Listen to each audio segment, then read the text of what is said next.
So as I was saying, God told man, don't eat of this fruit, the fruit of knowing good and evil. The day you eat of it, you will die. Now, Paul was saying somewhere in New Testament, he said, don't you know that we will judge angels?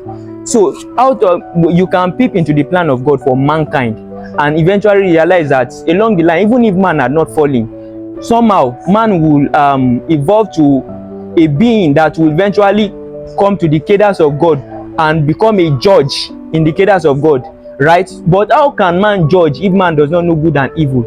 That's where I'm coming to. So when God said, don't eat of this fruit of good and evil, now after men rebel and ate it, God made a statement in Genesis, that is in Genesis chapter 3 verse 22. He said, and the Lord said, the man has now become like one of us, knowing good and evil. So it means that God knew good and evil. And then in the beginning, God stated that I want to make man like me in my image and in my likeness. So if the likeness of God involves knowing good and evil, then when God created man, why did he not know good and evil?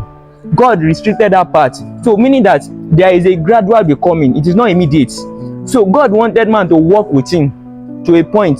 Then man will now eventually come into that reality of knowing what is good and what is evil. It might not be through eating the fruit.